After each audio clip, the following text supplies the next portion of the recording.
actually a step to your left, I guess. Got it. All right. What I'll do is actually for me, you won't look at the camera. You can just look at me. Okay. And actually, can you take one more? I guess this. Got you. Try not to get the restroom sign in there. Cool. But I guess that'll work right there. All right, man.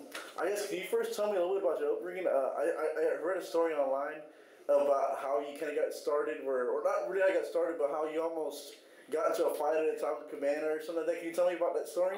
Growing up, I thought I was going to play football professionally. All through high school, I was a standout player, played tailback and cornerback. Won a lot of awards. Tried to walk on at Texas Tech on the football team. Actually got chosen as one of the redshirt freshmen to walk on the team, and I'm only 5'10", so that was a big accomplishment. I went out with a couple of football players that night, and we ended up at a Taco Cabana.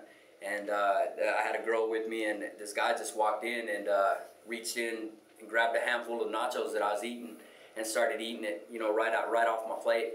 So stood up, asked the dude what his problem was, and he reached in for a second shot of my nachos, so I punched him, knocked him down, and security drug him out. We went outside.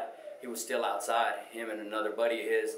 His buddy got kind of mouthy with me, and we ended up fighting, and he stabbed me 8 times, man. So he punctured both my lungs, and he got me really close to the aorta in my heart, so he almost ended my life. And he took my football career right there. College football, they don't wait around for somebody to get better. They get the next guy that's in line.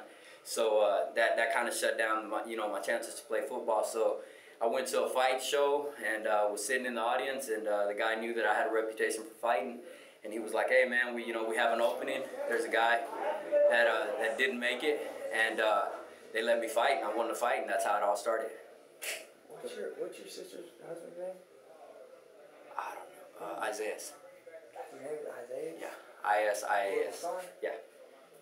Junior. Call him Smokey. Isaiah, a.k.a. Smokey. Okay. Right, sorry, man. Cowboy butting in again. Always trying to take my interview time. Always wants the limelight. Yeah, right? yeah, exactly. I lost my train of thought here. So that's how you got in fight. Can I ask you a question? Mm-hmm. When your first fight, raise up a little bit.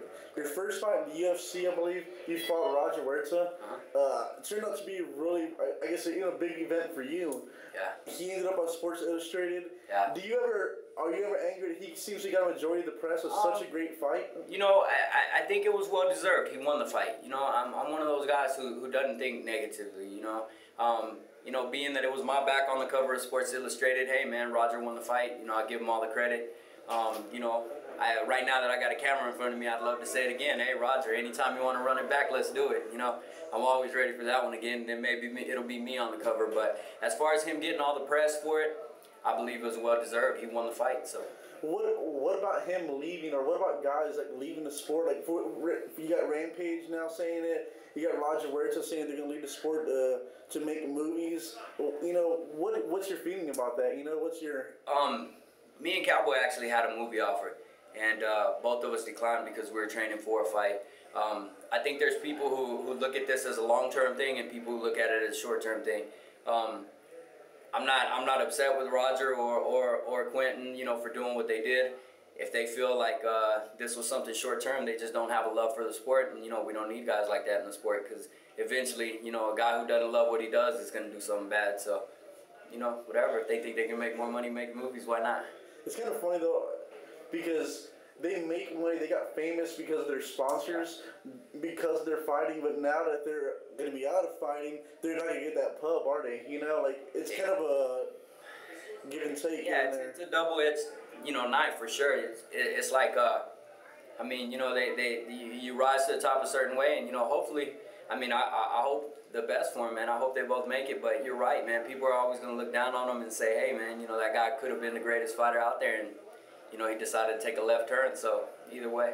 And plus, you don't get a chance back at Roger, right? Yeah, I think he'll be back. Roger's got a lot of pride, and if he hears me say it enough, maybe he'll come back just for that one fight. Tell me a little bit about the house. Yeah.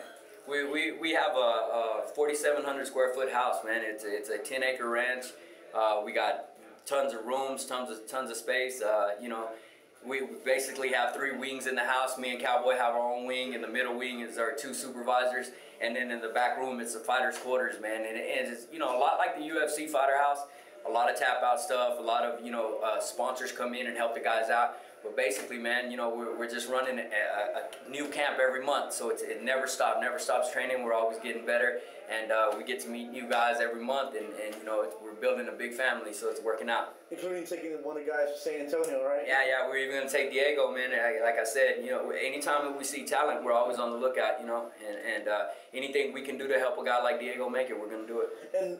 And because I know you're invited to be in the UFC house, is this kind of maybe open up your own kind of spin show to kind of rival what they do? And they're Tap Out's here with us now, and they're bringing the film the pilot people out to film a pilot there for a month. And I mean, if we get a TV show out of it, that's good. If we don't, oh well, we're still gonna keep running with it. But right now we got Champion Nutrition coming in and redoing all our kitchens, so it looks like the reality show's coming. And one last question, man. What's it like training with those guys every day with Jackson and all them? It's like I said, man, we're just a family. None of the guys there actually believe that they're superstars. None of the guys there act like they're superstars. I mean, we're all brothers, man, and we all go in there and let each other have it every chance that we get. So it's a lot of fun, man. There's no egos in our gym, so it's just a great time all the way around. One last thing, can you just look at the camera and say you're watching TexasFighting.com? You're watching TexasFighting.com. Or can you say your name, maybe? This is Leonard Garcia. You're watching TexasFighting.com. All right, cool, dude. All right. Can I take a picture with you, man? Yeah, you got it.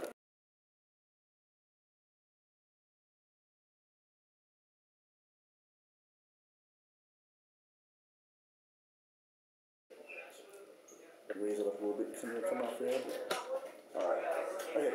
Hey, tell me a little bit about living in the house. Like, what kind of opportunity you get with them, man? It's a trip. It's an opportunity of a lifetime. Tap Out, I think, sponsoring the whole thing. Like right when you walk in, bed sheets, posters, everything's Tap Out. We all got a bag full of Tap Out clothes, shorts, MMA Overload, sponsoring the whole thing.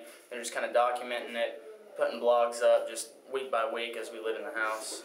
What kind of opportunities does this provide you, man? Exposure, just like being right here with all the cameras, everybody videotaping for the WEC, and we're getting to travel with Leonard and Cowboy to all their public relations, promotions, and everything right there, training with them. It's basically the way Cowboy and Leonard explained it. They worked so hard to get sponsorships and fights and work their way up, and this is kind of like them just kind of paving the road.